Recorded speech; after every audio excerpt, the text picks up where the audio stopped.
What is up, everybody? It's Dr. Vibe here, host and producer of the award-winning Dr. Vibe Show, the home of Epic Conversations, and I'm the host of Epic Conversations, 2018 Innovation Award winner, 2020 Best Podcast News Award winner given out. Oh, I did that again. Well, I got to get my hands off too many things. Let's start again. 2018 Innovation Award winner, 2020 Best Podcast News Award winner given out by the Canadian Ethnic Media Association. I also co-host and co-produce the only online show in the world for dads, fathers, and male caregivers that is sponsored by Dove Men Plus Care. And as always, I'd like to say you're blessed, highly favored, a magnet for miracles, and a solution for someone's problem. We're broadcasting live on June 14th. We're halfway through June already. And finally in Toronto, as I look out the window here, well, the shades, but on the other side, we're having a beautiful day in Toronto, about 75 degrees, no humidity, a little bit of a breeze from the east. Nice day. So we're enjoying it, having a good time. Tomorrow's Father's Day. So I'm going to be hanging out with my dad tomorrow, taking him out for lunch. I actually just came from visiting him and a few other relatives who were just hanging out. I said, Dad, it's ladies' time. Bye. So I had to get check out and say, it's LaLa. And Aisha case, I goes, who dat? I said, I'll tell you later, Dad. I'll tell you later. Let's bring them up. It's Primetime Saturday with Aisha and LaLa. What is going on? Hey, do we say Happy Father's Day to you? Well, I received that. What's been going on in your worlds, ladies? Oh, busy day. I'm on a nap. Hey, yes, you have had a busy day. Wow. But it's all about good vibes. Look, I haven't been caught up yet at all on anything. I've been listening to the news, but before the show, I took a break and sat and watched Leverage Redemption. Did you? For like the million. I love the show, so I just like whatever comes on the Leverage channel, I just go and watch. And so, yeah, I sat and chilled out and watched that for a couple of hours today. Good stuff. And my best friend's on her way. Oh, I love it. Yeah, her niece graduates on Monday, so she's going to be here for a whole week. Very nice.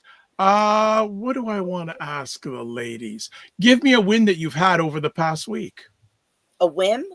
A win. A win. Oh, I've gotten through the outline for my fiction novel, Wives with Knives. Oh, what's that going to be about? Yeah, Wives with Knives. It's a murder mystery. It's a murder mystery. You know we love that. We love it. I can't wait. I wrote the first two paragraphs. Rewrote the first two paragraphs. I wrote it to the point that I was like, "Ooh." You know it's good there, right? Yeah. I went back and read it after a couple weeks. I was like, "Ooh." Okay. Love it. That's my job for tonight. I'm gonna.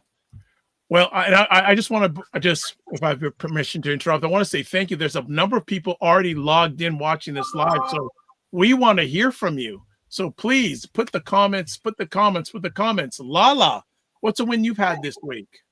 I had a breakthrough on the guitar. Oh, I'm really diving into it. And, I've been picking it up and putting it down because I get a little frustrated. But I think I've had a breakthrough about just having fun with it and stops. I'm such a perfectionist that when I do things wrong, it upsets me. Like I'm supposed to know how to do things right out the box. My husband has pointed that out to me, right? So he's like, just have fun with it. So it's like, okay, when I mess up, I just laugh and just keep going. I'm learning Africa on the group Toto. I'm learning now. You're kidding. Dun, dun, dun, dun, dun, dun, dun. Yes, that's what I'm learning. Great group. I know. Jeff Beccaro. There were some very talented musicians in that band. Really fun song to play. So nice. Africa. Yeah. I have 2 pink guitars. Oh. They're in storage right now, but I have been practicing on them. One's a pink electric guitar, one's a pink acoustic. But I had to get, because of the size of my hands, I had to get children's one. But they still play. They do. And not only did I have to get children's ones because of the size of my hands, but also left-handed ones. So that was a challenge. Well, that's same here. So here's the thing. If I haven't picked up a guitar in many, many years, but if I have to play, I have to left-handed guitar, but I throw with my right hand. Really? Yes. I cut with my right hand. I cut with my left hand. I'm left-handed. I'm left-handed. You're right-handed with the regular guy. I've got an Acoustasonic, a Fender Acoustasonic. So it's Excuse me, Fender. Okay, we can get up and leave now. A Fender guitar. Okay. Well, you know, I live in a house with a professional musician. Yeah. So yeah, I gotta come with my A game. But you know, it's acoustic and it's also electric. So I really have fun with that. Sometimes I plug it in and just have fun with it, and sometimes it's just like hearing the acoustical part. Yeah. Mm. Yeah. Her name is Camille. That's cute. When I was young, when I was like 11 years old, because I loved Prince, I wanted to learn to play the guitar. So my father went and bought me a black electric guitar, left-handed, right? Because learning how to play upside down is very hard. I've tried. So I tripped over it and it fell, and I thought I broke the neck of it, right? But it wasn't broken when I picked it back up. And then my father came home, and I got punished badly because it was broken. Oh. Find out in my mid-20s, my youngest sister broke it. Oh. And did not take the blame for it because she saw what I got. Oh. Wow. Yeah, so we laughed. Yeah. We laughed at that. But I was so hurt when it was broken too, because I was like, I know I'm never getting another one again. Okay. So Aisha, if there's a song that you'd like to play on your guitar, what song would that be? What's a song you'd like to play on your guitar? And again, lots of people in the room, please put the comments going. But Aisha, what's a song you'd like to play on your guitar? God, the last one I liked learning and playing was Yes Indeed by Tina Marie. Okay. Nice. Right.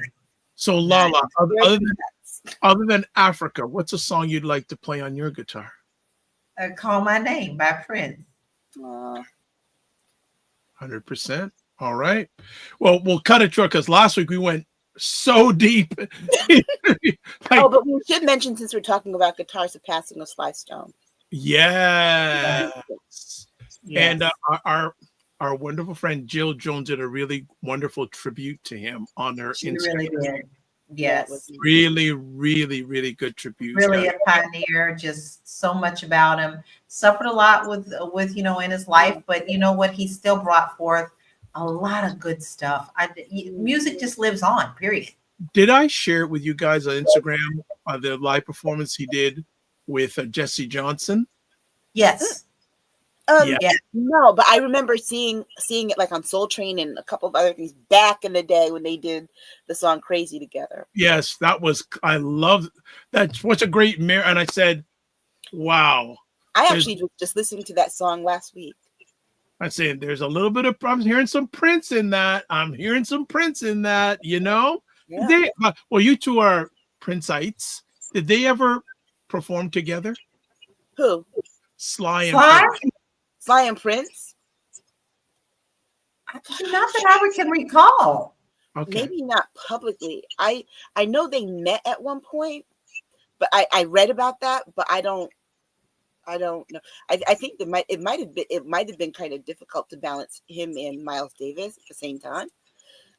Yeah. Oh yeah, definitely. And then Sly was notoriously reclusive for a while. Yes. His memoir came out last year? I'm listening to it now currently. Yeah, I have it too. I'm having struggles with the narrator though. It's really hard to listen to him. Okay. Yeah. We're gonna cut it there because we're going down that musical highway. So I'm gonna stop right now while we're ahead, because then we haven't done a music show in a long time, but we will get to one soon. All right. We're going to take a break, and we'll be back in about 30 seconds. And we're going to do some introductory stuff, some homework, housework, and then we're going to get right down to business. Black Men Can Talk, a show where Black and women come together to have real and filtered conversations about life, culture, and community. When you speak with brothers who are not necessarily connected to community, they often think to themselves, what can I do? You look and you compare yourself to everything on that screen, and you're feeling bad about yourself. Look at it as what opportunities can this particular challenge bring? For it to be publicized, young people have to be at the forefront and not just tokenizing those conversations.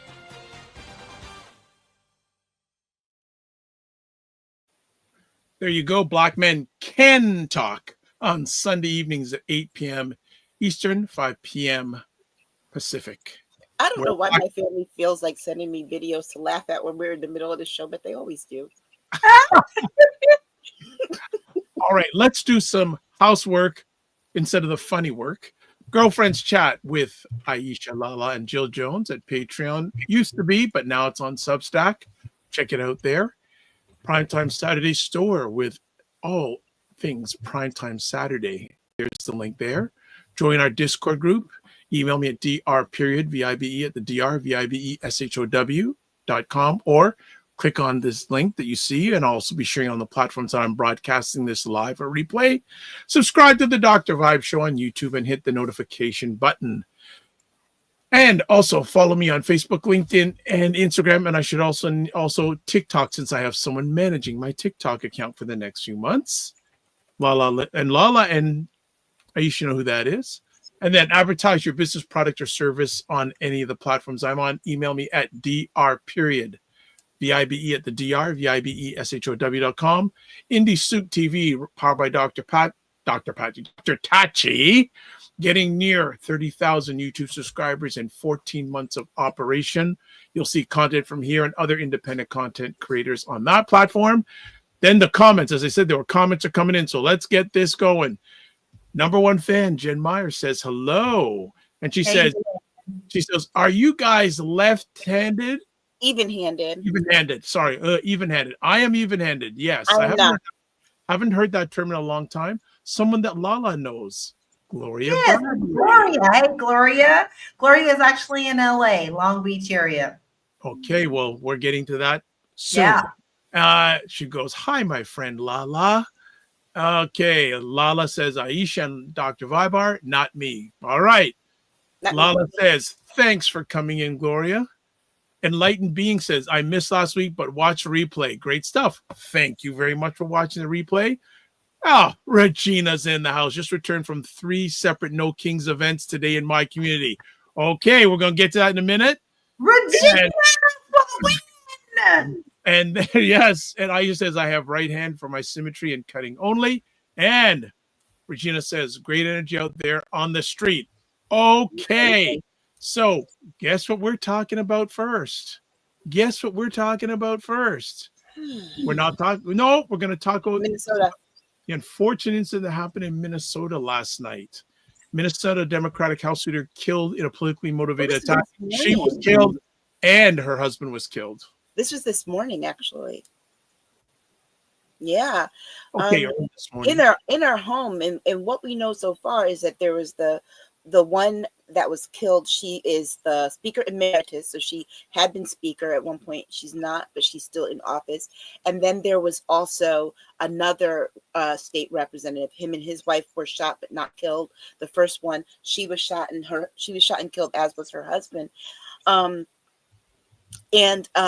Again, the information is sketchy because they're still searching for this person. The person. No, I thought they found him. They found him. They know what he looks like. They have not captured him. Oh, Matt. Initially, he was dressed as a police officer and had a car that looked like something their local SWAT team uses, an SUV, and that is how he was able to get through. What they're saying now is for people in the area who are, they're no longer in the shelter in place part, but they were telling people, if police come to your house, we're sending them out 2 at a time. So if there's, if you're calling for law enforcement and someone shows up just as themselves, no, it's not us. Which, we're at this scary part in America, because we were already talking before about people pretending to be ICE. Yeah. Because ICE is wearing the masks and stuff, and their insignias aren't easily recognizable. So here we are with this, but apparently this person had a list. This person was involved in security, so they have that kind of knowledge, and that's why they're saying they're having some challenges in locating and arresting. But it is politically motivated. It's sad, but the one thing that I found more disheartening than anything was the people saying, oh, both sides need to tone down the rhetoric. No, there's only one side that, when they don't like what you say, resort to and call for violence, period. And I need the media to stop running with that narrative. They're not going to. They're bought out. They're bought out. They're not going to run with any narrative anymore, other than what the Trump camp wants them to do. Right. And so, I mean, those are the facts that we know. Again, this, I think that the elected officials, the mayors of both cities, one of them is a Black man, the governor and the rest of the elected officials have been very good in getting the public to, continue to protest. The 2 protests in those locations were canceled for today, understandably, but people there are protesting with a mind for peace. And I think, in my opinion, the first thing I thought when I saw this was like, oh my gosh, we probably know who this is. It's not ironic that it happens in June of 2025 and in Minnesota, while Trump's president, because what's the one thing that he wants to relitigate the summer of 2020 if he could. So, and not only that, the suspect, who they did release his name, is Vance Bottler or something like that. He had a list of 70 names that he was going after. Mm-hmm. And they're still not safe, y'all. I mean, he's still out there. So he's still out there, and they have advised the people who are on the list to get additional security if they can afford it. Because remember, state politicians, state level representatives don't make the salary that our federal representatives do. Many of them are part-time. I know there are some state legislatures where they only get $20,000 a year. They have other jobs. They have businesses. So, yeah. And it's politically motivated. Like, what's going on in America? Are you killing government representatives? Yes, as long as they don't if they don't represent what the MAGA wants, they have free reign, and that's what they feel like. They feel like we got free reign to do anything that we want to because we are under this regime. All right, that's how they think. So therefore, they think they're doing God's work. Right. There's just one side that really, in modern times, resorts to killing people that they don't like their politics. And in LaLa, what you said is right. It's not what MAGA wants. MAGA knows they can do this stuff with impunity. Why? Because they know there is a president who is their friend, who will pardon them. Not only will he pardon them, but guess what? Right now, while he's in control of the government, his people won't even. Were you going to say the gutterment? I was. It's like, I like them. That was going to be a Freudian slip. Right? I'm not saying. I'm just saying. And that was a Freudian slip. But yeah, I mean, they know that they can do these kinds of things, and they won't be arrested for it. Like. It is what it is. I mean, sometimes certain things just hit you in the heart, and that just, I don't know. I've heard about it all day. We hear about all these things. I'm working so hard to protect my peace, but sometimes when those arrows get shot where we say things of truth, it does something to me. Yeah. And we're going to be talking on the new podcast that I'm doing about protest, and I'll be talking about it as a response to violence. Historically, protesting is a response to violence, and and we're not just talking about this kind of violence. We're talking about this kind of violence and legislative violence and other kinds of violence. And so these protests that we're seeing today really is a response to these kinds of things that are going on, as well as public policy that's violent toward people. But I have yet to hear a Republican say anything today. I heard the president's so-called statements that he outsourced. I'm telling you, he outsourced that.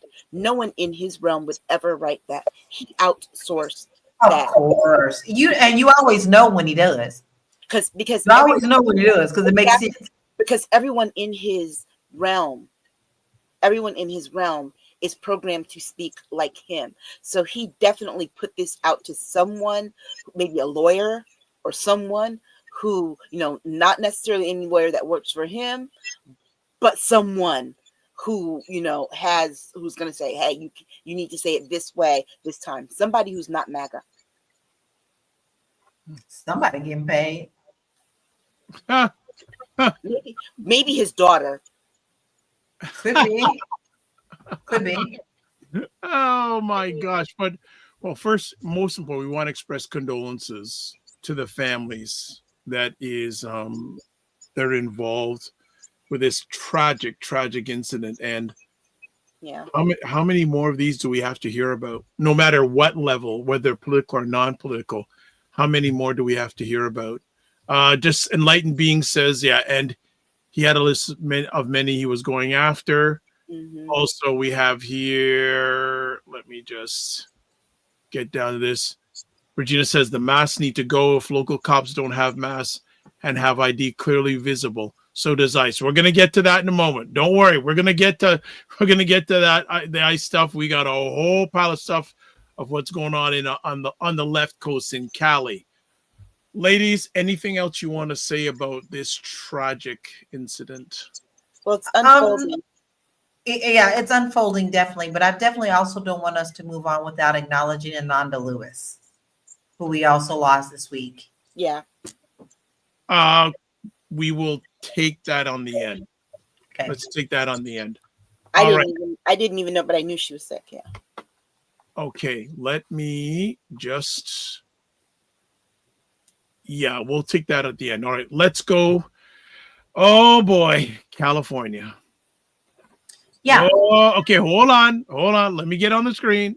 No, actually, not even that. Let's talk about No King's Day first. Mm-hmm.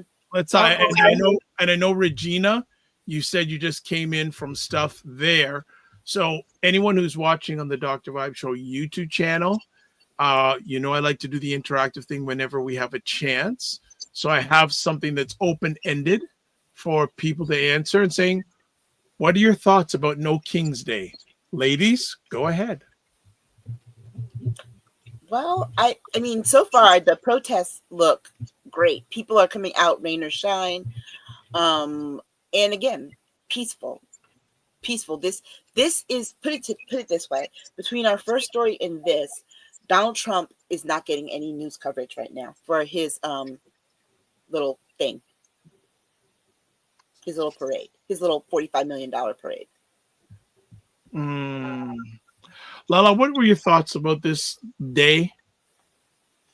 I participated in it in many ways. And some of them I will not speak about publicly because I truly, like we said, there's some things that you need to do that are in silence. But I supported. I also got out information, especially to my clients in LA, about what to expect, what to look for. I have a lot of clients in LA, even Florida, y'all, had a really successful turnout, which shocked me. Okay, shocked me. Florida, okay. So, and then, just getting the information out and making sure that they understand their legal ramifications that come along, keeping them updated. Gloria, who is in here, is also one of my partner realtors in LA, another lady by the name of Soraya. who keeps me abreast of what's going on the streets. I do know Soraya participated in the marches today as well, but it is pretty brutal in LA, even though, meaning, they're protesting peacefully, but unfortunately, the black hand side of the slickness of the garbage is causing all the problems, and that includes the Los Angeles Police Department. Okay. So Enlightened Being says, doing great, Dr. Vibe. We had protests here in Denver as well. Great turnout. I participated earlier today. Enlightened Being says, we the people is what I think. I was in the streets. Go. Wow. Regina says, thousands showed up in my area. Totally fabulous. It helps unify positive energy and push back against autocracy. And JJ Mars, what is going on? JJ Mars says, military parade was a massive waste of public funds. Money should have been spent on homeless vets. Well, not only that. Okay, I'm sorry. Go ahead. It's okay. Here's the thing about it. We have to be honest about what it is. The media is not being honest. They're being disingenuous, saying that Trump is having a parade to honor the Army's 250th anniversary, and it just happens to be on his birthday. No, like the first Donald Trump term, he wanted a birthday celebration for the entire country to say happy birthday to him. He wanted a parade like Bastille Day. He wanted a parade like what Kim Jong-un gets. He wanted a parade like what they do in Russia.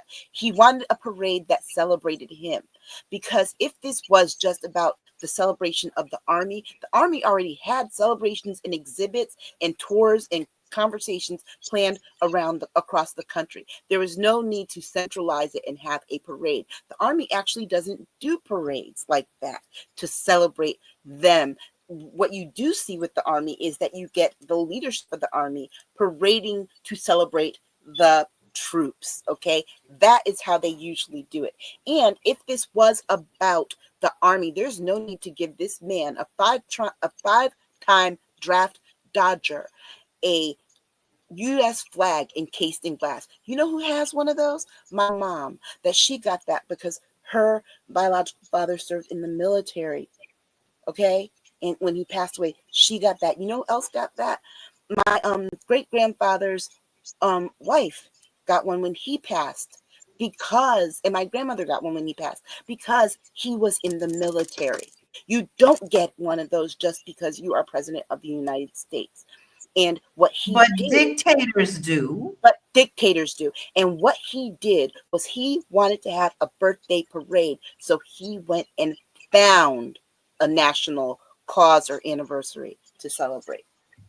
And not only that, guys, if you didn't know, they didn't really have enough people to fill seats. So one of Trump's Bitcoin companies put out a call for seat fillers. They were paying them $1,000 in Bitcoin, and they told them that they were going to feed them fast food and soda, and they had to wear red, white, and blue. They were going to be provided red caps. Okay. Mm-hmm. And they weren't the only company that was doing that. Once again, this is a farce. He likes to come out and say bullshit like he always does. Like, I didn't hear of any protest. Please, bish, please. You knew darn well we was having protests out here, and I'm not studying you. So well, it's just like the military the other day was not clapping for him. The part that the media doesn't show you was that he turned and was like, they did not let people who didn't vote for him or who did oppose him in the military or were not MAGA sit behind him. So it's all he's the biggest master of illusion. It's all propaganda. Yep. And people are tired. People are tired. I am seeing more and more Trump supporters like, oh my God. Like, I don't know, whatever their level of disdain is, I still say, fuck you. You shouldn't have put him in there. Yes, I said it. All right. And I don't give a damn how you feel. because now we all got to go down the same road that you put him in there for. But some of them are waking up. Now, the hardcore kook-aid, I call them kook-aids, MAGA, they're going to die on that cross. But people in America, some of America are waking up. We're not hearing that part. And this is why it's so important to find other means of daily news, of boots on the ground. Find the good reporters who are not a part of the CNNs and the MSNBCs and the real people. I like good ginger. I can take and leave them sometimes. I like good ginger. I like, certain people that are telling the truth. I like Tizzy. Tizzy does things that's good, right? So you have to go find the people who are really doing the good work, because good work is being done. You're just not seeing it. Yep. Somebody was complaining about legacy media and how they've flipped the story in some of them have flipped the story in Los Angeles. And one of the things that I've gone through, my reckoning as someone who's worked in the journalism space, one of the things you realize is, okay, why can't I get a job at this firm, this one, this?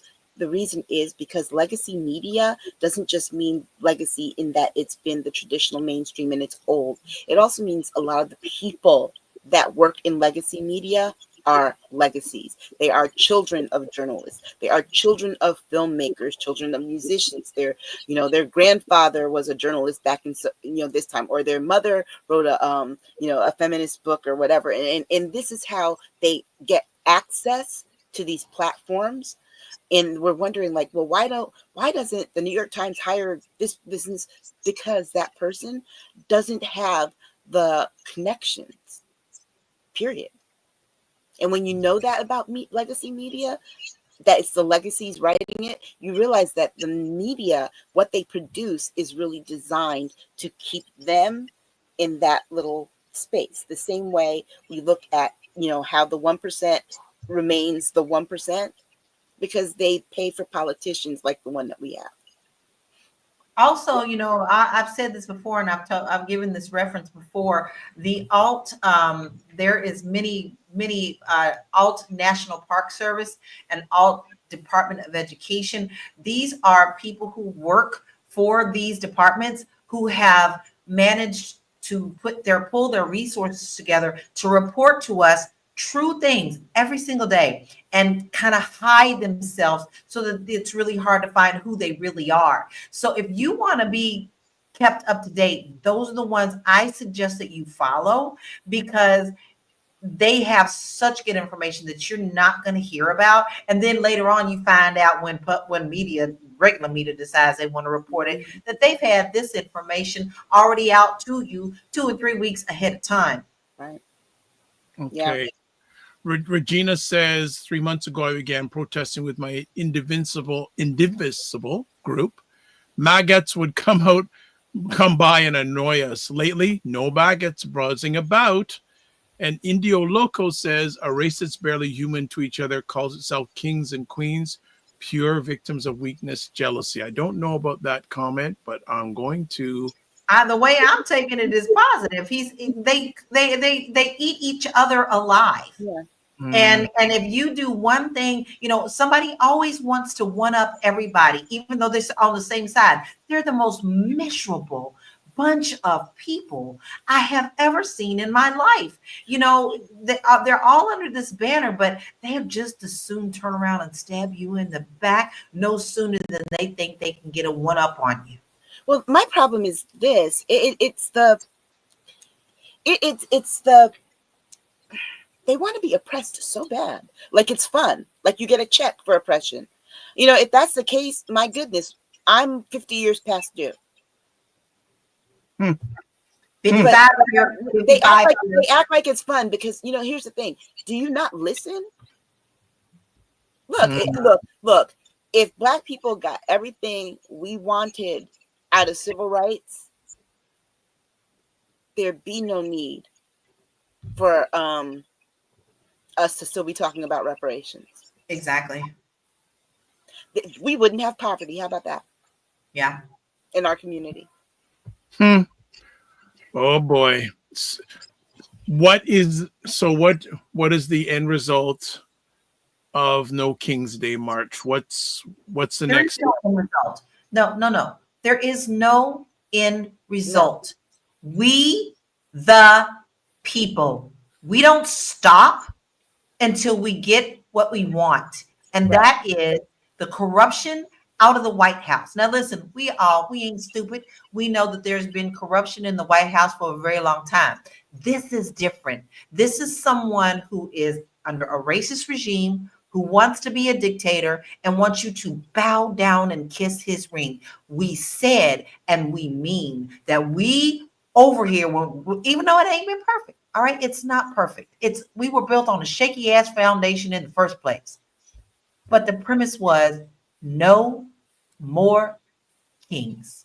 And that he means wants to profit off of it too. He wants to profit off of your tax dollars. He wants to use your tax dollars to pay his personal bills because, and you know, he's got to find it. Look, watch. Eventually, when this bill goes back to the House, which it's already back, but it goes back again, they're going to have to come up with another $500 million that he can funnel to pay Eugene Carroll because that appeal came back and the judge said pay up. Sure did. And the sad part is that they'll probably do something and that will trigger that 500 because you know where those 500 million that they have X to cut out comes from Medicare and comes from Social Security. Actually, it comes from Social Security when they say when we hit that trigger point, if they pull enough money from other your money, people. That's your money. There's 500 million Social Security. Mm-hmm. Regina says that big beautiful bill needs to get flushed down a big beautiful toilet. Yeah, it does. It probably won't happen though. Probably won't. I don't know. I'm going to hold out on saying yes or no on that right now. There is so much unsurety right now with some of these Republicans. Yeah, I'm starting to see a little bit of a shakeout. I'm going to take this. If it does pass, I'm not going to be surprised, but I'm also not going to rule out because, like I said, they're going to hit a pain point somewhere in there where they're going to be like, no. They've already hit it in the Senate. They can't get it out of the Senate because for some senators, it doesn't go far enough. So they're not voting for it. And Democrats aren't going for it because it goes too far. So, and they just, if I'm not mistaken, there's a House race in Texas coming up for the seat that Sheila Jackson Lee had, and the person that had it that won in November after her died in January. So that seat, they're finally having an election for that seat. So hopefully that election happens before this bill gets to the point where they need to vote on it again, because then that way they can only afford to lose one vote in the House. Okay, Regina says it needs more than 50 votes because it contains 96 pages of non-budget related items. Yes. Yeah, that's why it needs the 60 vote threshold for that. They have to pass it by 60 votes, and they won't ever have it in the Senate. I think what they'll end up doing, at least on the spending part of it, because they are determined to pass these tax cuts. On the spending part of it, I think what they'll end up doing is another continuing resolution. We'll see. So that they can continue to, because the thing is that if it's not going to pass the Senate, if the Senate can't get it through, the House is not going to be able to send it to the president to sign. And she's saying according to parliamentarian rules. Well, those are the rules that the Republicans voted on. They were the ones who voted for the 2/3 majority on non-budget related things. And one of those non-budget related items gives more power to the president, to the executive branch, and the other thing has to do with the voting booths, with how we vote. They got something up in there that they tried to pass it, but now they're adding the additional provisions. They passed the first one, but they're adding the additional provisions to the budget in the non-budget related items. And I think that women of all walks of life should be on the alert and call their representatives and say no, because one of the things there is it will literally require women who are married to have to change their names on their birth certificate so that they can register to vote, or so that they can stay on the voting rules. Who does that? That wipes away your entire existence, your entire identity. When you change your birth certificate, first of all, you have to pay to do it. And then when you do it, they don't keep the other one. I mean, they keep it, but they write amended. And so it's like you're asking people to erase who they were, who they came into the world as, just one segment of the population. Actually, two segments when you count the non-binary people. Regina's on fire. She goes, what about selling public lands to the lowest bidder? Yeah. But they've been doing that for a long time. They've been doing that for a long time, particularly in the South. They just want to make it so that they can do it all over the place. Wow. They do that a lot in the South. Did I forward both of you? Was it Scott Galloway when he put the Big Beautiful Bill in Chat GPT, what it came out with? No, but I've seen other people do it, and it's been pretty bad. Basically, it said it was something. It was like a piece of authoritarianism. Didn't mention anything about the bill. Just that's what one woman did too. And then she read what she read on a video. What it said. It called it an authoritarianism bill. It said that it does. It gave the numbers that it does cut Medicare and Social Security. Which if this provision kicks in, which it will, because this part of the budget will force it to. Yeah. Wow. So they have a whole lot of things that kick in, but you got to remember too, and I think the part that we need to spread to people more than anything is that you will not feel any of this until December of 2026, because they want, if it could potentially hurt anyone, they want to hurt Democrats. They know that if this bill were to take effect now, it will hurt them next midterms. Not only midterms, but it's also going to hurt them in upcoming governorships. Because remember, there are several governorships up this year. Yes. Mayoralships, like New York City, for example, is up, right? Florida is Okay. It has a governor's race. Here's my question: where are the Democrats?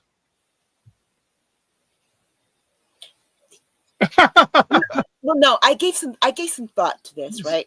LaLa was going to go in. I'm asking where they are too, and then I had to sit and I had to say to myself, what exactly do I want them to do, and how do I want them to show up? Well, I said one thing, and I thought to myself, well, guess what? They can't do that because the rule was just passed. None of them voted for it, but the rule was just passed. They can't do this. But the other thing too is that not enough people, and this includes those independent folks who are doing media, not enough people are watching C-SPAN, the House of Representatives channel, because they're not doing that, one. And two, Democrats aren't talking about it or releasing the clips, because the thing is that in the hearings, they are asking the questions. Pete Hegseth, for example, this week was in there and they were grilling him. And one of his Republican people tried to help him out to the point that he admitted he broke the law. Oh, wow. The person was trying to help him out, and Pete Hegseth said the part that he was breaking the law. So I think that those things are what we, the people, need to be more deliberate. We're not like, what are they doing? What are they doing? We have to find out what they're doing. We have to seek it, because just like we were talking before, legacy media is not going to show it to us. Why? Because they don't get ratings off of it. It doesn't give the narrative and the crap story that they want to tell. My state rep, my U.S. rep, Rosa DeLauro, was out on MSNBC last week, and she got to brass knuckles about what the holdup was, because she's on the Appropriations Committee. She's a ranking member, and she outlined this is what they're selling you, but this kicks this in, and it was that kind of thing. So there are people who are doing it, but like I said, the DNC and the DCCC, they function apart from what the actual electeds are actually doing. And so people are looking to them to be the ones to show this information. As disconnected as they are, the thing that would help more than anything, and I think that all of us could agree, stop the fundraising arm for a second and take the money, that you already have and take these segments of these things on C-SPAN and turn them into 30-second clips that people can easily share on Instagram, and you flood the zone with it, because people just like their flooding zone, we can do the same. Exactly. People have to see that, you know what, you might not be able to subpoena people or do this, but in hearings, you are checking people. And LaLa, and the Dems on the other side will have to decide that. LaLa, I've been waiting to hear that face for the last few minutes. I'm tired. You know, I understand. I love the ones that are speaking up. I love the ones that are coming out and standing up. But where are the people who are to support them and stand beside them and hold their hands in unity? Like, we know that Jasmine Crockett is running to be the head of one of the highest points of the positions up there. So she said it's different running for that than it is running for Congress. So, Right. you know, she's tired, and I don't want to wear her out. I don't want her spread too thin. You know, Maxine Waters, God bless her. I love her, but Jesus, lady, please step down. I love you to death, but you're getting a little too old. It's time for you to pass the baton too. Now, I mean, that may not be popular. She was out there, though. She was out there. But babe, she worried me when she went to go check on the immigrants that were arrested for no reason. They basically pushed her down the steps. Okay, let me just hold and just get comments here. Regina says, Dr. Vibe, you need to watch C-SPAN. They push back every day hard. Look who's in the house. We mentioned early on, Dr. Tachi. Regina says, my local Dem rep attacked Hegseth and told him to resign. Regina says, Dr. Tachi, glad you're here. Regina, I think Dr. you're president of the, Dr. Tachi fan club. She also says, great idea, Aisha. Flood the zone with real footage. I keep volunteering to work for the Democrats, but nobody gets back to me. Okay, Dr. Tachi says, hey, back to Regina. Regina says, hey to Dr. Tachi. And Regina says, Crockett is looking tired lately. Maxine, Chuck, and Nancy need to retire. Bring some young, fiery, new faces. She is tired. Jasmine actually came on and said, y'all, I'm tired. And you can see it in her eyes. And she tells us why she's tired. But she continues to tell us and keep us updated every single day on what is going on. But you know what? No one is a robot. She can't be on 24 hours a day like that. And I am really concerned for her. Right. And I'm going to tell you this. Here's the other part of it, too, is that if you can't speak, the Democrats that can't speak out, I believe they can't speak out because they're compromised. I believe that I believe that they have big money donors that they have to answer to. The ones, I'll tell you, you can tell who's not compromised by the degree to which they speak out. I was telling some people this, you know, I wish I could call Holly and it make an impact, but it won't, because I live in Connecticut. There is no point in me calling any of our electeds here on the federal level, because guess what? We have an 8-member Democrat federal delegation, period. Six congressional districts, all Democrat. Two senators, both Democrats. So it doesn't do any good for me to call them and say, hey, vote this way. Because guess what? The people they're already doing it. And mine are speaking out, with the exception of 2 that I can say that I haven't seen as often, but I've seen them. But I can tell you this. The other ones, you have to make a decision at this point with this administration. Are you going to be beholden to the donors that you have that are big number donors, or are you going to stick up for your constituents? And that is why, like Dr. Chachi, that's why Jasmine Crockett is tired. You guys have got to get over the one leader thing. Yes, she's a leader and she's popular, but do you know why? Because she's doing the thing that you're not. Huh. And I have a feeling that a lot of Democrats, remember, they're all on their ballots next year. And I have a feeling a lot of the ones who are very quiet are going to find themselves with primary challengers. Well, enough. But here's another thing that we need to throw out there. Mike Johnson came out and said that, you know, they are in danger at midterms. They know that. They have pissed off even a lot of their own constituents.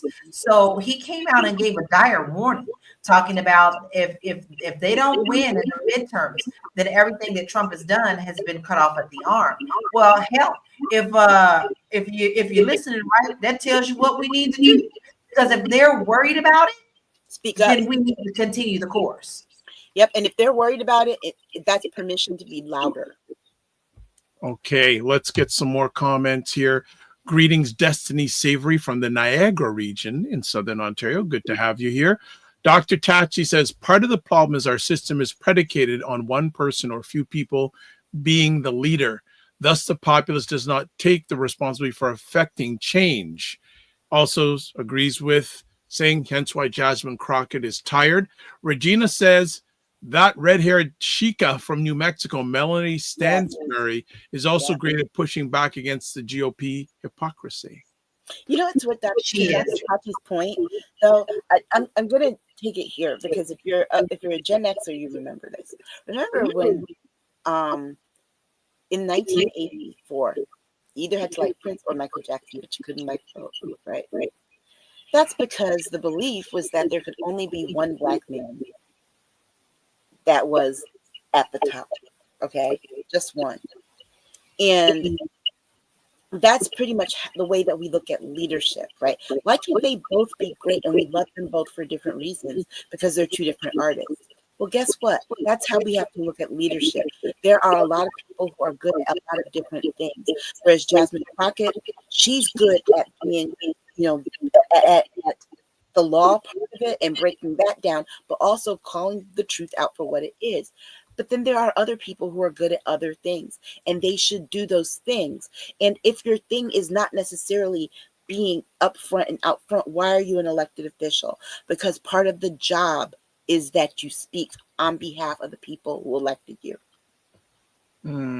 But this is why I also have a massive problem with people who get up there and get elected and then they switch parties. They should not be allowed to do that. If you switch party, you should automatically be told to step down, and another election should be done to have the right person step in. So that needs to change.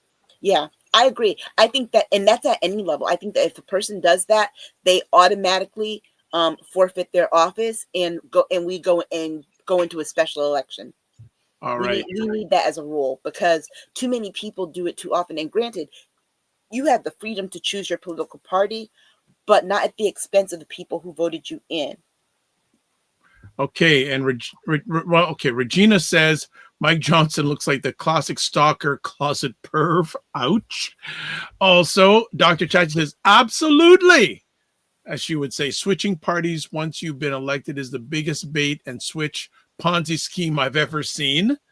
Yeah. And then Regina says, did any of you see the footage of Crockett as an attorney in Texas? OMG, she has the mind of an alpha fox. They need to put her in a leadership position. Yeah, they do. And here's the thing. And one of the reasons that I think you're going to see a lot of pushback is because she is a bigger shoe-in for speaker should Dems win than Hakeem. Agreed. And you got to remember, Hakeem was groomed and trained by Pelosi, by Nancy, Steny, and Jim, the eldest members. One last conversation before we move on to the next thing. How would, on a scale of 0 to 10, how would you rate Hakeem Jeffries' performance as speaker? So, leader of the House for the Democrats so far? He would have been a good speaker for 2020 to 24. 0 to 10. 2020 to 24, he would have been 10. Now? I don't even think he's a 5. I think he's a 3. Look, I haven't said anything, so that tells Okay, you. that's enough. That tells you enough. I said 2020 to 2024, he would have been a good speaker. Exactly. And Regina says Jasmine is a much better candidate for speaker. Yeah. All right. You know, Well- who else I would take? You know who else I would take too as speaker? Joe Neguse. Okay. And Joe Neguse is in leadership. He's the Democratic leader out of Colorado. Yeah. Sometimes he rises to the occasion, yeah. But the thing is that he rises to the occasion, and when he does, he will just say the truth plainly. But then he also knows the inner workings of how to deal with these people too. I remember he's running Colorado, so I think that he'd be a good compromise. I think both sides of the Democratic Party, all the factions would agree on him. Okay, before we move on to our next conversation piece, love the interaction. I'm showing it on the screen. Regina is in fine form as per usual, and Dr. Tachi is chiming in also. Good to have both you and everyone else. If you're watching live on the Dr. Vibe Show YouTube channel, do that. Interact. I'll do it some more in a bit. Just to close out the conversation piece, Regina gives Hakeem Jeffries a 6. Sometimes he rises to the occasion. You're being generous, Regina. Okay.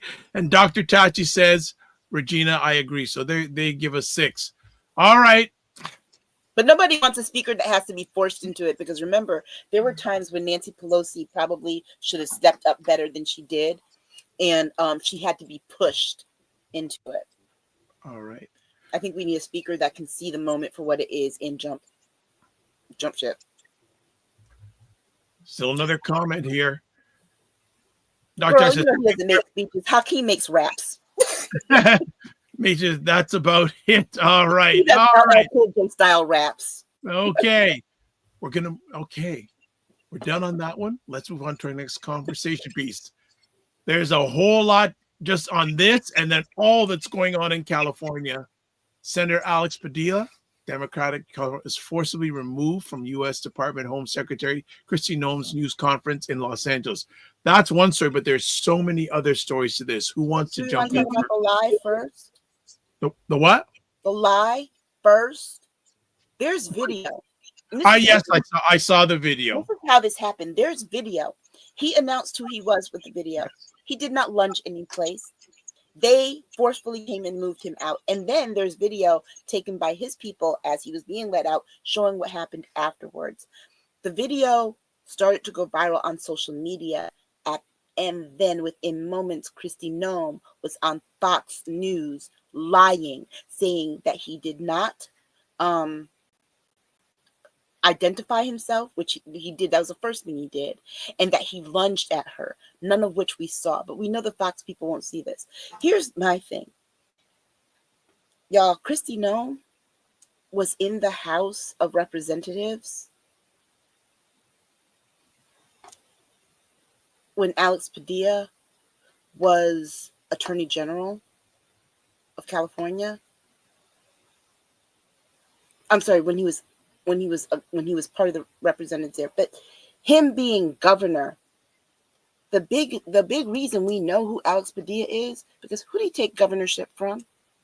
I'm sorry, governor. I'm sorry. Who did he take his senator seat from? Kamala Harris. Kamala Harris. Why? Because she became vice president. Yeah. And people knew that.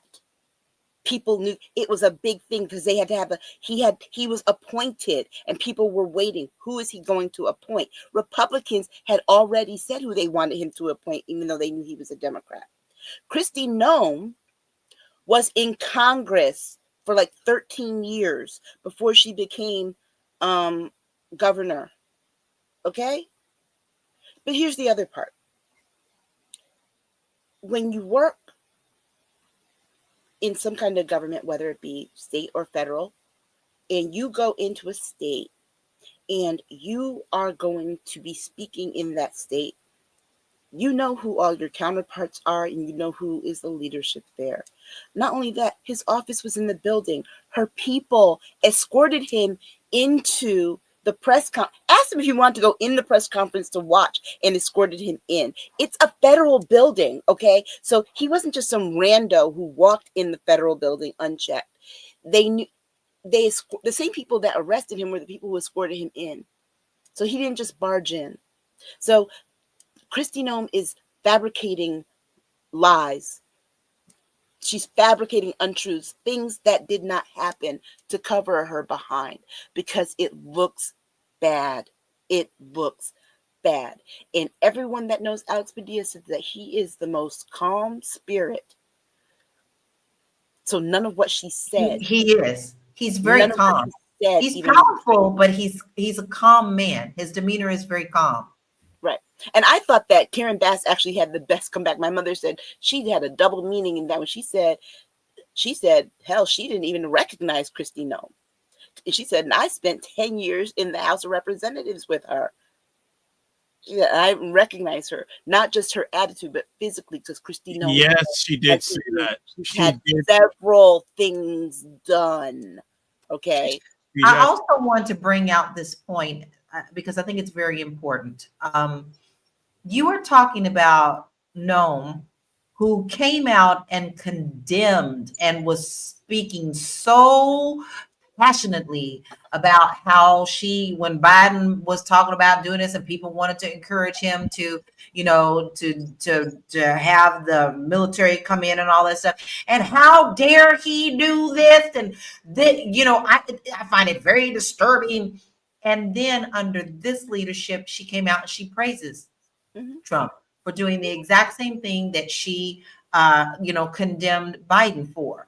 And he wasn't planning on doing it at all, right? So this is the type of person that we are dealing with. Once again, she's power hungry. Once again, she falls into line exactly the way Trump wants his people to fall in line. She's waiting for Big Papa to give her a present for being such a good girl, right? Now, who's throwing tantrums is our Three Toes lady because she ain't getting the attention that she wants from him. But all these women who go and get this plastic surgery so they can look just like what he wants them to do. I just want to look like this. Oh my God, I'm beautiful. And so now they're all beautiful. They cannot get it together and they want to please him. She was wrong. She's a liar. We know that she's a liar, but who in this administration is not a liar? This should not be a surprise. What you need to be outraged about is these are people that you have elected that they are trying to get rid of. We already talked about what's going on in Minnesota. They're going to do everything that they can to get rid of them. And unfortunately, we know what that means because it's being shown to us because these MAGA people feel like they have the right to go out and unalive people because it's under their master and their king, they're allowed to do that. Noem is no different. Don't get it twisted. She is right up there with the rest of them wanting Big Daddy to give her a chocolate treat. Oh yeah, she's right there with the rest of them, but then she's also apart from them in that we knew the kind of person she is. Look, it doesn't surprise me that this is what happened to Alex Padilla from the woman who shot a puppy because it didn't obey her, because it wasn't obedient. And they keep ignoring. They don't even talk about that. We know what happens to people who do these things to animals. What is the psychological makeup of people who harm animals? You know what comes next. So therefore, she has no problem with this regime. Because this regime actually wants to get rid of people. So this goes right in line to what makes her happy and excited and gives her fucking goosebumps. All right? So this is who we are dealing with. And remember, if they can't kill them, they'll just send them away. And that's what's being done. They're looking for an excuse to kill. That is the ultimate right there. But let's not forget that right now as we speak,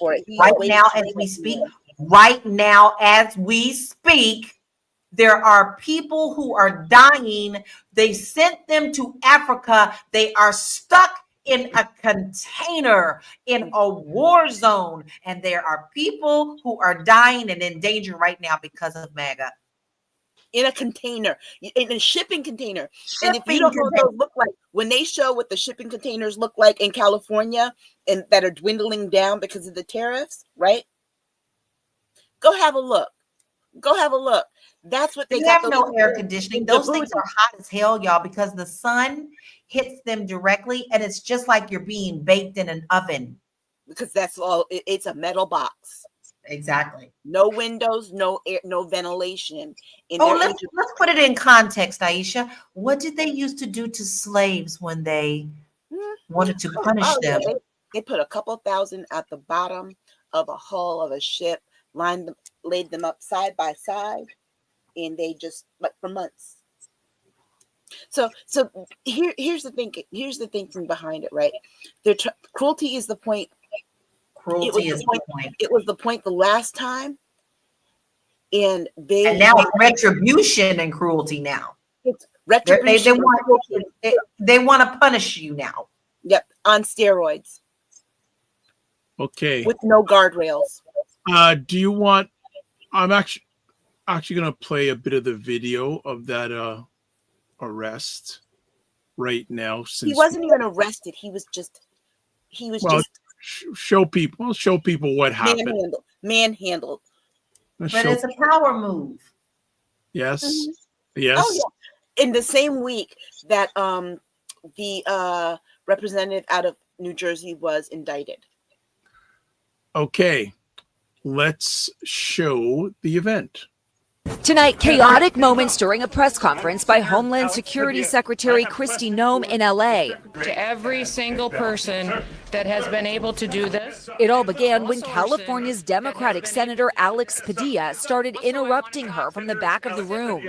I have questions for the secretary because the fact of the matter is a half a dozen violent criminals that Padilla was forced out of the room by security and handcuffed in the hallway. Later, he spoke outside. I began to ask a question. I was almost immediately forcibly removed from the room. I was not arrested. I was not detained. We pressed Noem when she walked out. Why did you detain him? Why was that the action you decided to take? I'll let the law enforcement speak to how this situation was handled, but I will say that it's people need to identify themselves before they start lunging at people that during press conference. Is it appropriate to handcuff a sitting senator that way? Padilla's Democratic colleagues outraged. I just saw something that sickened my stomach. The manhandling of a United States senator. We need immediate answers to what the hell went on. Well, tonight, the White House saying Padilla stormed a press conference, that he wanted attention and blasting it as an immature theater kid stunt. Noem saying she later met with Padilla. We sat down for 10 to 15 minutes and talked about the fact that nobody knew who he was. If he had requested a meeting, I would have loved to have sat down and had a conversation with him. That coming into a press conference like this is political theater. If this is how the Department of Homeland Security responds to a senator with a question, you can only imagine what they're doing to farm workers. And tonight, just 24 hours after video showing ICE agents tracking down a farm worker in a field, President Trump acknowledging his crackdown on illegal immigration can impact businesses like farms and hotels. You go into a farm and you look and they've been there for 20, 25 years and they've worked great and the owner of the farm loves them and everything else. And then you're supposed to throw them out, and you know what happens? They end up hiring the criminals that have come in. So we're going to have an order on that pretty soon, I think. We can't do that to our farmers, and leisure too, hotels. And tonight, a major decision by a federal judge ruling that the California National Guard will be returned to Governor Gavin Newsom's control. The governor calling it a win not just for California, but the nation. All right, Liz, let's go back to what happened to Senator Padilla there. By the way, that was overturned by a lower court. So it's not overturned, just put on hold. Put on hold, sorry. Put on hold put on hold to the appeal. But and what people expected. But here's the part too about how this was filtered through the media. The one thing that that was on NBC News, which has been edited severely because I saw the original whole thing that when it was on MSNBC, that particular clip of news is that they also said that he was already there for a meeting on Homeland Security, and that when they were done, they were like, "Oh, do you still want the meeting?" He was like, "Yeah." Well, do you want her at the meet? Well, we thought she was going to. There was that kind of thing. So she's full of crap when she said she didn't know who he was or that he did. They were there to meet with him to begin with. Period. But here's the other thing too. I'm always very suspect of people who look like they don't eat a meal. Maybe some of that comes from being hungry all the time, Christy. Okay. If you're watching this live on the, I have other things I would like to say, but they're much meaner. Okay. If you're watching this on the Dr. Vibe Show YouTube channel, I've put up another interaction. What are your thoughts about the senator being removed from the DHS Secretary Kristi Noem's news conference in Los Angeles? And there are people already responding, but also going to put up a lot of comments coming here on this one. So let me, I'll take this down and I'll show the comments because people are all in on this one. So let's get it started. First things first. Regina goes, I keep praying that the Noam Korolewski affair gets a major leak. Can't stand that sadistic, low IQ. I'm not going to say that word, but I'll leave it to her. They like them both. She says, love when maggots say Padilla deserve being cuffed for being disrespectful. The cult is suddenly Miss Manners. She also says, not a chocolate treat, strict vanilla on vanilla. Regina goes, he's 20 feet away, lunging my backside. DRG Landry, haven't heard of, but thank you for being here, says, thank you for showing the truth. Hi, Dr. Landry. That's one of my lovers. She's a California resident. She is amazing. There you go. Regina says, nobody in California knows who their senator is. In a federal building? Yeah, sure, Noam. She also says Stephen Miller hair just grew back when he heard Donnie defend immigrant workers. And Dr. Chachi says, there it is. He only cares because it's going to affect his hotel business. Right. And then Regina says they have been using undocumented workers as slaves for decades. Right. Pardon me, it's disgusting. He tried to dress it up like he felt something for them, but it was very telling in that the way he said they're, the people the people that they work for, like they work for them. Basically, what you're saying is that you've been getting calls from wealthy people with big, businesses and business interests saying you got to stop this. But there was something that was said on MSNBC last night on the weeknight. Simone Sanders Townsend said this, and remember she used to be communications for Kamala Harris. And the thing that she said was, when Joe Biden would say something, even though we were going in one direction because that's what we were told, and he says something publicly, our job was to stop what we were doing, call his people, make sure that is the way that he wants to go, and then change our messaging, our direction, and our actions to that end. Trump said this. It was brought up to his border czar, who then said he didn't care. He was going to do what he was going to do. They're staying the course. They said the same thing to Kristi Noem. She said she didn't care. They're staying the course. Who's running the country? Because if he's president, he said, oh, we're going to back off on that and do this and be more diligent about this. And his people are saying no. They're listening to Stephen Miller. They're not listening to Trump. Stephen Miller is the one that gave them the 3,000 person a day quota. Stephen Miller.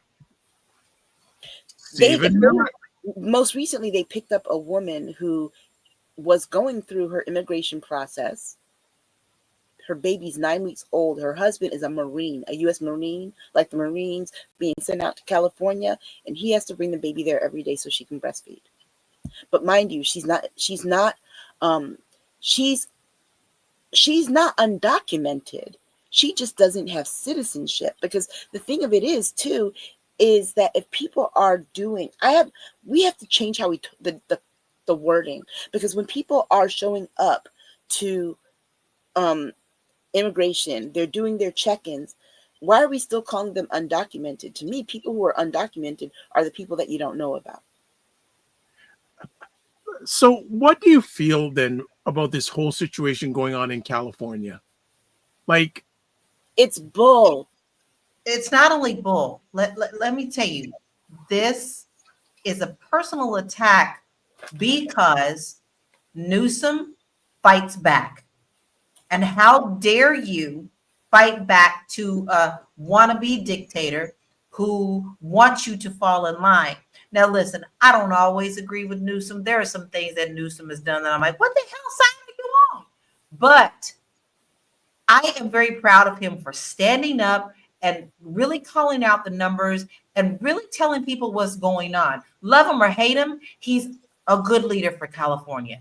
And I can say that, been resident there for 14, 15 years, okay? So there are some people I can't stand, but this is a personal attack. Notice how he strategically planned this, okay? He strategically planned it around this so-called parade, okay? Because he want, and then also around this big beautiful bill. Because what did they do with this last big beautiful bill? They did it at 1 o'clock in the morning when they didn't think people were going to be up. So if they're throwing up smoke signals, you know, so they're hoping that you don't see what they're doing. The thing is, he can't do this under a smokescreen, under someone like Newsom who will not shut up and will continue to fight out loud. And so he's choosing places like Los Angeles because he sees that as a stronghold that is a Democratic area. So he's going after that. I'm really surprised also that he didn't even touch San Diego. Because San Diego would have been a bigger part. But to hit them where this is, that's a power play. That is him trying to show that I am the president. I tell you what to do. And Newsom saying, I don't think so, because this is not how it goes, because California can sustain itself. And we don't need you. We feed back into America. And he really means it. Yeah. He's coming after the blue states because he's also put Michigan on that list. Any state that is suing, where the AG is suing him, is on that list. My state's on that list. We have an Ecuadorian consulate in my city. So you know that they're already here in some form or fashion. But, you know, here's the thing about with Los Angeles and why he chose Los Angeles and why he's going to the degree that he is.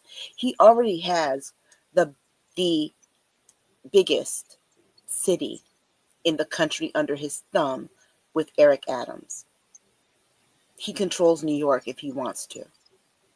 Eric Adams said, immigration, ICE, come in. Right? There's also some news that came out about that, guys. Yeah. And there's there's institutions in New York that are bowing down. Columbia is in New York City. Okay? NYU, where Barron goes to school, that apologized for the valedictorian speech that was pitch perfect, New York City. So he has New York City under his thumb. And the fact that he doesn't have California under his thumb is like the tack in his butt. Yeah. And the other thing, here's who else is in Los Angeles. Not just that it's the second largest city, it's Democratic city. It's proximity to Hollywood and all the people who hate him. He hates the liberal atmosphere of that particular part of Hollywood. And he's determined to go after them.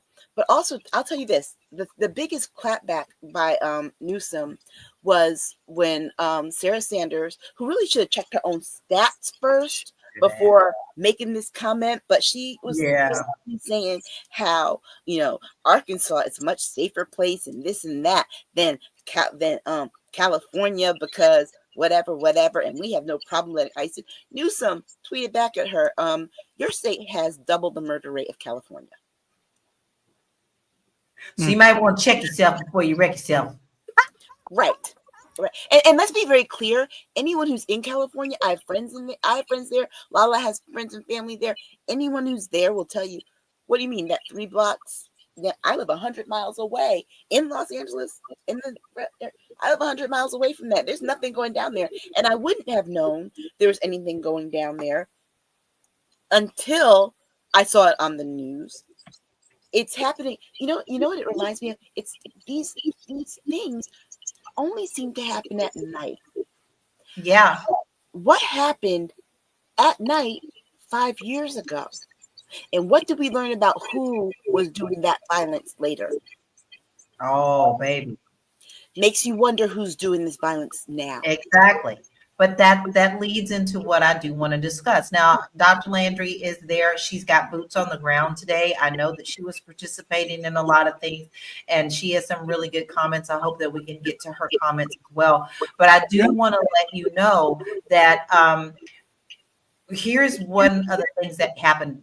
There's so many peaceful protests in this little 3-block thing. People are blowing bubbles. People are out there dancing in the streets, and you have cops that are coming up behind them. Los Angeles Police Department beating them with batons.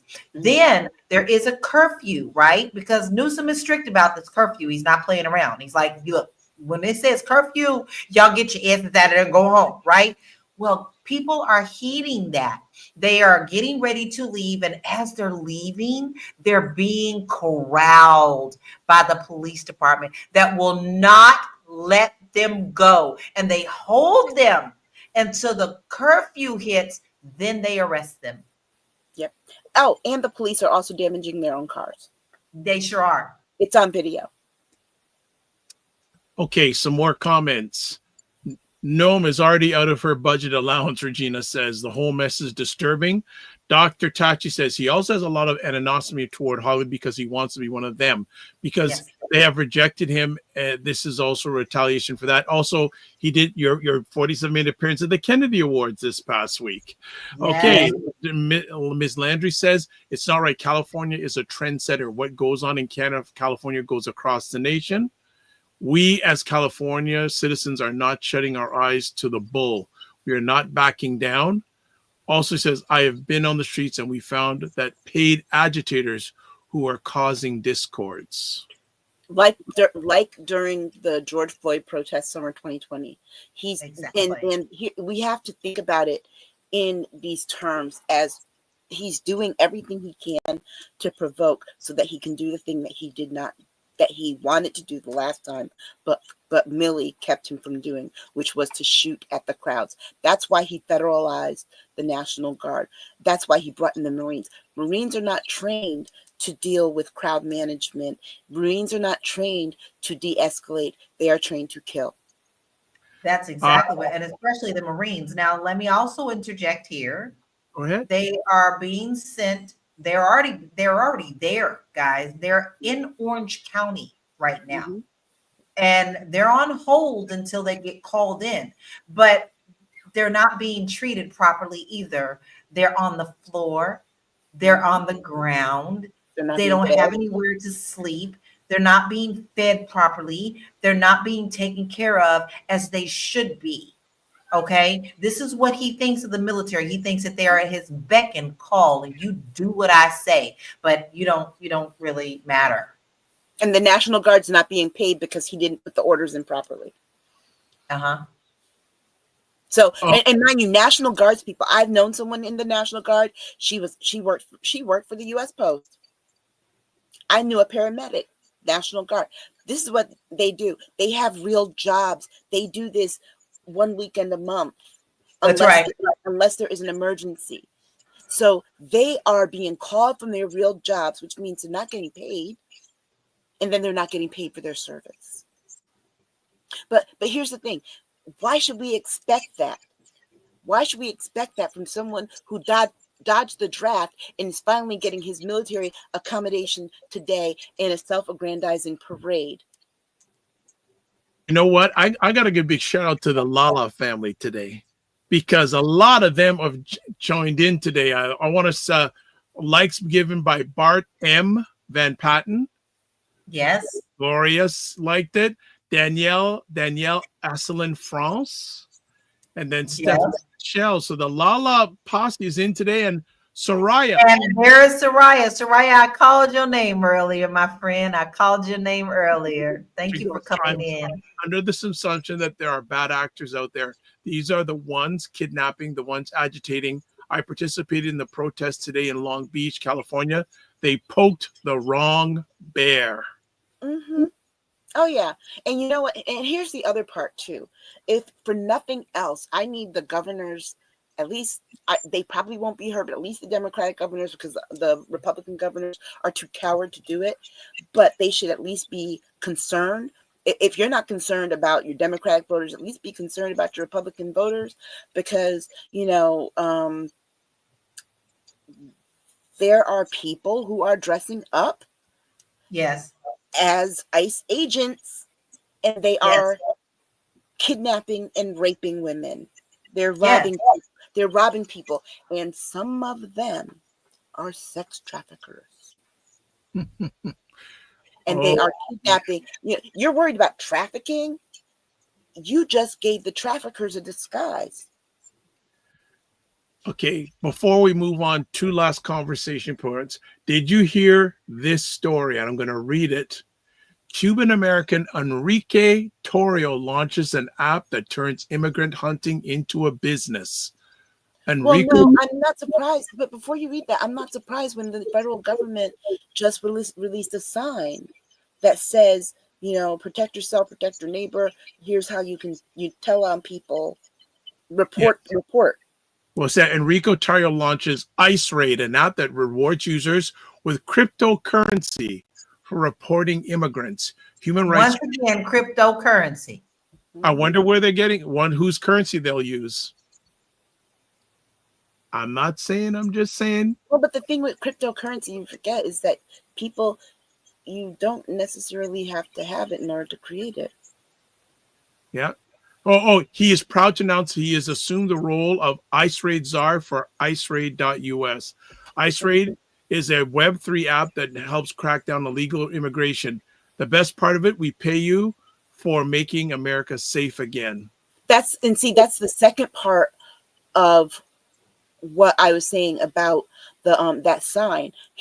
They have got to be contracting with the government behind that, because everything that he said was exactly what was written on that sign. And they gave a website for people to do the reporting by scanning a barcode, by scanning a code. So I wouldn't be surprised if it goes to that. So I just wanted. And not only that, the sign that they put out, that the government put out, looks like it came from the 1930s. Just reading more from this article quickly. Ice Raid was conceived as an independent endeavor, non-governmental, but it is an extreme expression of how hate speech can translate in concrete technological mechanisms in service of the current administration's immigration policy. Let's move on. We've got, Dr. Chachi says, what? Are they paying them in Dogecoin? No, but they're paying them in the Bitcoin that they collected probably from that dinner that Trump had with all the Bitcoin people. There you go. They met for a reason. Okay. That ain't no different, Dr. Tachi. Dogecoin's the same thing to me. It's Mhm. garbage. Okay. Were voting machines altered in the 2024 election? Yes, they were. It's okay. I was waiting for LaLa on this. Did Ms. Harris actually win? Yes, she did. And I'm going to pull up my little article on the side. I'm going to show something new too. In the Daily Boulder, there is a gentleman by the name of Jason Newdecker who came out with a report that really talked about how this is, and he went into a deep dive. And there were many things that were found that were done quietly. In 2024, a federally accredited lab named ProVNV conducted a wave of hardware and software changes to the voting machines. To the voting machines. And if you guys noticed, if you did watch us, Aisha and several other people on election night, Aisha and I immediately were like, something is not right. For one, how are they calling states before voting is done? 2, how are they counting these numbers? 3, how can a senator that is Democrat get in, but yet a president gets, this doesn't make any sense. So everything that Aisha and I were bringing up is now coming to light. There is all sorts of proof that these machines were tampered with, saying that some of them wasn't even showing Harris on there. Musk is directly tied to these companies that went out and did these things to the machines and that were hacked. We know for a fact that Musk did come out and say he wouldn't have won without him. So all these changes were done and put in there. The problem is they are going to come out with these numbers, and I'm going to call it right now. We're going to be able to tell that this election was stolen and stolen immediately. The problem now becomes, what do we do about it? They tampered with these machines. They called for problems when he lost the last time, okay? When they came out with that stuff, they immediately started to see how they could tap in to win this election. So this is exactly, they had planned this from the minute that he stepped out of office to get their agenda. This was a corrupt election, very clear. The thing is, the stupidity of the level of this is now showing up. And how do you think that it started showing up? People knew and they started digging. But when Musk came out and said, I helped you win this election, that is a pure example of the rich eating the rich. How dare you try to one-up me when I spent so much money on you and helped you get in? The cat fight is going to be ultimate cat fight. Now, Musk has since said, I said some things in anger I shouldn't have said. No, baby.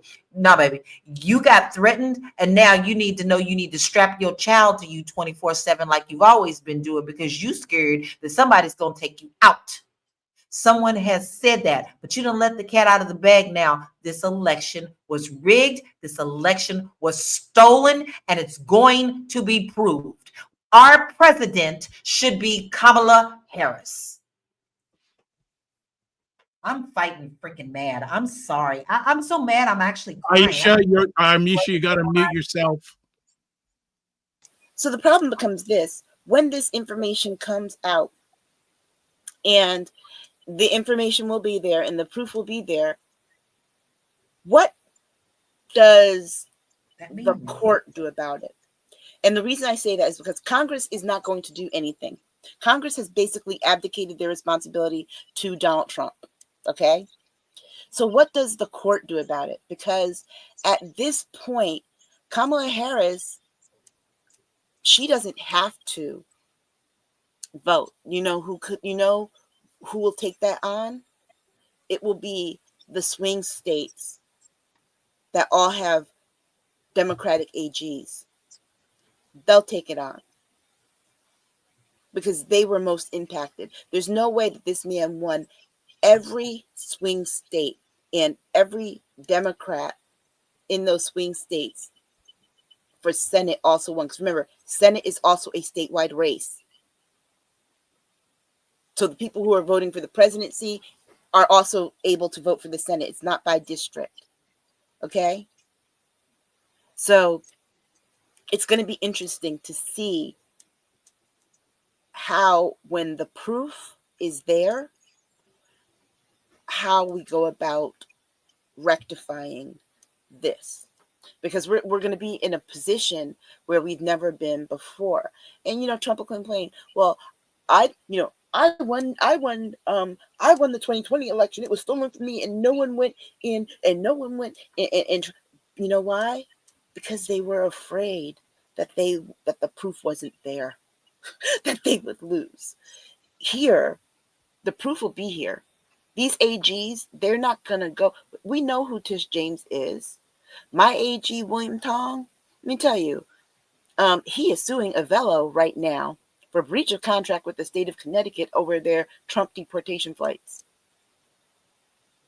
He's also involved in about 2 dozen other things. The AG of New Jersey, California is coming. Ms. Landry says Yes, they were. Yes, she did. Aisha had said this is how Elon knew the numbers exactly of what the Senate win was supposed to be. Dr. Tachi says, I blame Shonda Rhimes for writing this scenario into existence on Scandal. What was the name of that town? What was the name of the town? Defiance or Hope? Or what was it? And Ms. Landry says stolen votes. Mm-hmm. Oh boy. And okay. Was it Defiance, Ohio? I'm sure Dr. I think so. Because it was a really, really suiting name. Right. It went back to the election that they stole the votes from and how he became president the first time.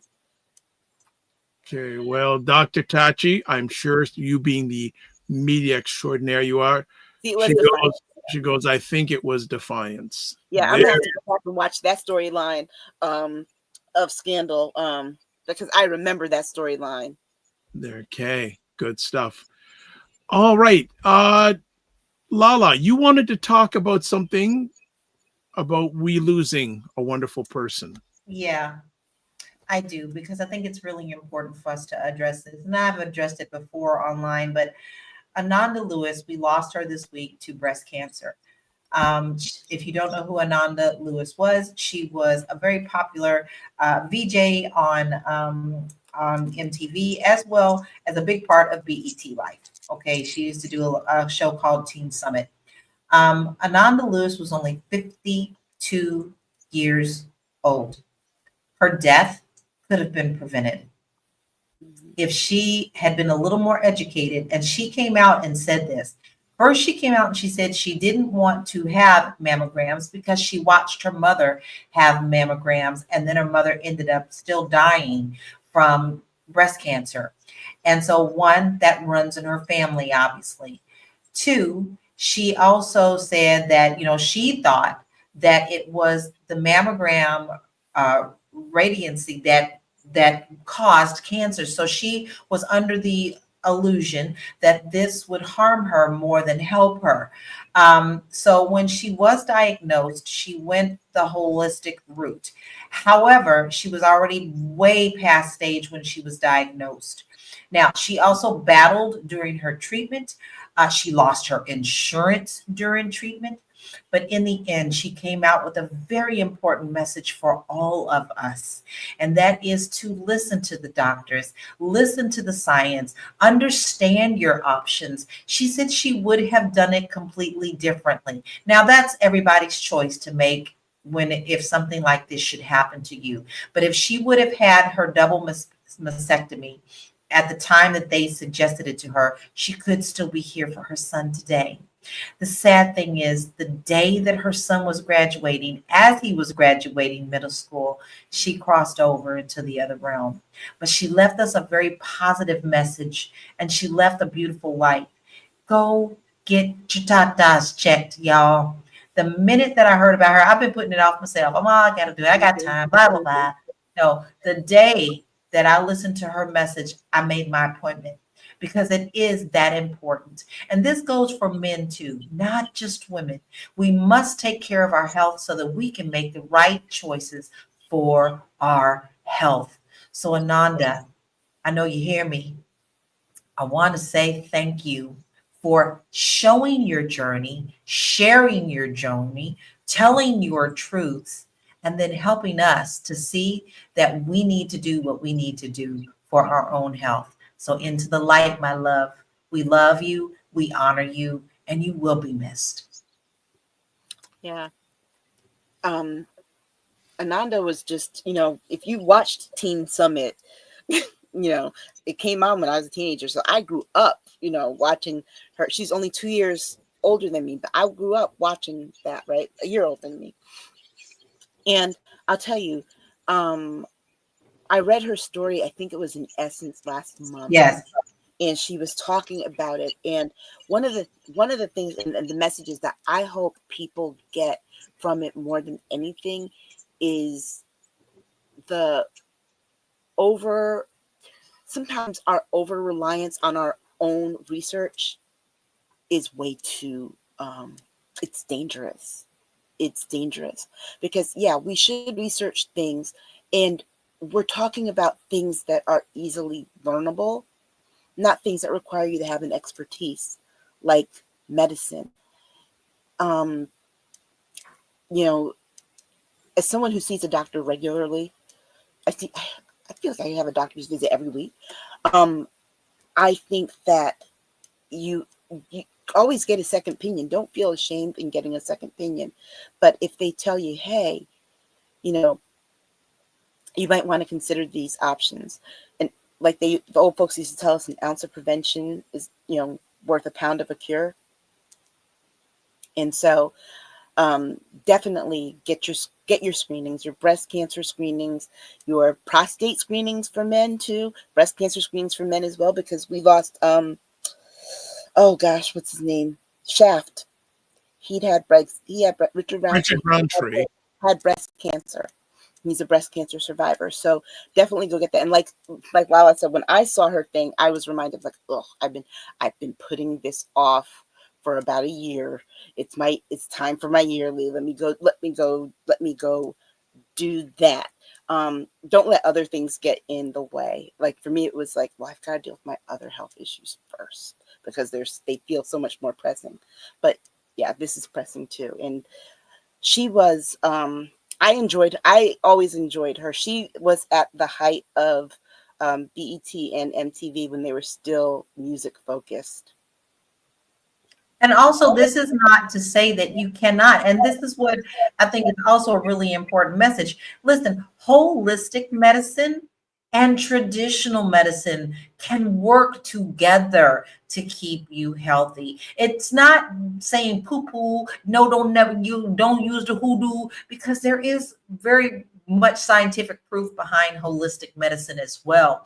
You just need to make sure that you understand both sides so that they can live in harmony. Yeah. And remember that everybody's different. So what works for one person may not work for someone else. One of the things that she shared in her story in Ebony was that, you know, she felt after doing the research that the tumor would just leave her body. And I think for a lot of people, I think for a lot of people, when you are faced with something like that overwhelming, that can be that life consuming, the hope is that it will just go away. And we do hear about people who, I have a friend who, she's in her 80s. She's lived with breast cancer for over a decade, well over a decade. She's lived with it. And there are people who do live with it, but they're living with it doesn't mean that they've foregone treatment. So that note, one last thing is, one thing a lot of people know about me is, I say it all the time, I go to my doctor once a month. And I'm blessed to live in a country that I can get a general checkup once a month. I don't have to pay for it. Yes, it may be, our taxes may be a little higher here, but I'd rather have some decent health guaranteed than that point. And I really want to say, your health is your wealth, family. Your health is your wealth. That includes your mental health too. 100%. And actually, it's Men's Mental Health Month too. So there you go. All right, we are done. We have one comment I forgot to put in a little bit earlier, so I want to bring it up here. Ms. Landry says, Marines are here. However, some have mixed emotions because they took an oath to protect and keep safe all Americans. Good point. We're seeing more and more of them speak out as well. And I'm very proud of them for speaking out and also clarifying to people what their oath is. There you go. All right, that is it. Epic conversation as always. Before we let the ladies leave, we've got one tired content creator here named LaLa. LaLa. Yeah. Listen, guys, I've got some really cool stuff for you. Today, I taught a beautiful class about live streaming. Now, you see us here every week. You also may see me on other platforms. I broadcast about 5 days a week. Can you tell I love broadcasting? I love live streaming. So if you're interested in learning how to live stream and really dig into it, I have created a course. It is a paid course, but it's a 21-day course that walks you through gaining confidence, where to find content, what you want to talk about, what platform you want to do, how to present yourself online. And you can find that on my website. It begins July 1st, 21 days full of information that you can use for a lifetime. Maybe you're scared to go live. We're going to tackle that and help you make those baby steps. So go to www.laurakey.net. And then if you're also looking to move abroad, because baby, you ain't got to stay in the States if you don't want to stay in the States, but you don't know where to start, take the quiz that will absolutely help you decide if that is something for you. That too is on my website, and I look forward to seeing you in my class. Yeah, LaLa knows about the live streaming game. And just a little plug, coming up on, well, you got to watch live June 16th at 9 a.m. Eastern Time. LaLa and Ray McMillan will be talking about international real estate. So wherever you're, well, most of the places you're watching this now, we'll be having two international real estate and international real estate experts laying it down. So do not miss that. If you're following the Dr. Vibe show on YouTube, it's already up there, promoted on all, in fact, on all my platforms. So if you're available at 9 a.m. Eastern Time, June 16th, check it out. If you don't check it out live, something called Instant Replay. We can check that out. Thank you, LaLa. Aisha K. Oh, yes, there are a lot of there are a lot of places that you can find me, but the thing I want to mostly tell you about is the new podcast coming called This Thing Called Life, that's going to be airing on Indie Soup Media. So that's coming soon. And you can find me on Instagram at akstaggersmedium and aishakstaggers.medium.com, Blue Sky at akstaggers.bsky.social. I am now editor at large at friendomedia.com, and you can find me on Substack at Aisha K. Staggers, where you can also find the Girlfriend's Chat Substack. Anything else? No. Bye. All right, that's good stuff. Myself, you can find me. I feel like people should be saying anywhere else. The drvibeshow.com. That's THDRVIBESHOW.com. YouTube, Facebook, LinkedIn, The Dr. Vibe Show. Instagram at The Dr. Vibe Show. X/Twitter at DRVIBESHOW. Email address dr.vibe at the drvibeshow.com. You can also catch you on Substack, drvibe.substack.com/subscribe, and then on Blue Sky at drvibe.bsky.social, and I'm on TikTok at the dr.vibeshow. And also too, you can catch replays of this epic conversation on the Dr. Vibe Show on YouTube, Facebook, and LinkedIn, and the Dr. Vibe Show website. All right. Got one more comment. No, actually, a few more comments. Let's catch it really quick here.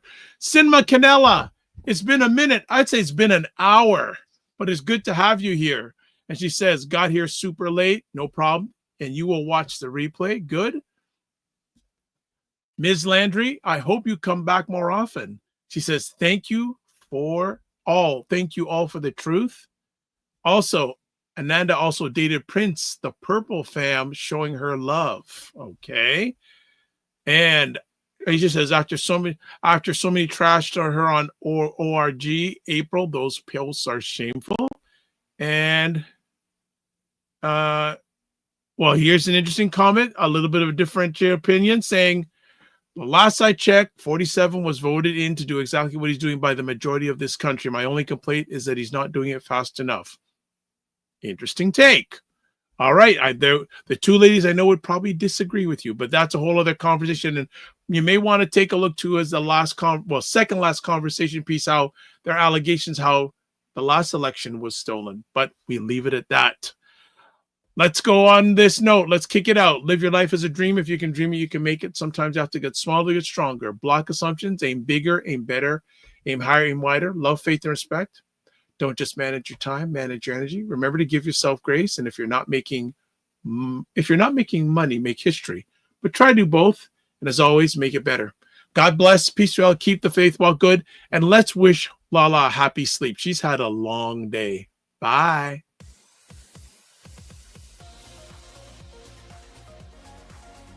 To understand how afraid I am of any member of the rodent family that's down to squirrels and chipmunks.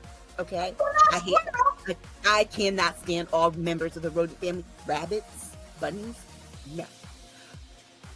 What else is going on that day? I mean, is there something we're supposed to be doing? Why are you going there? Why are you going there?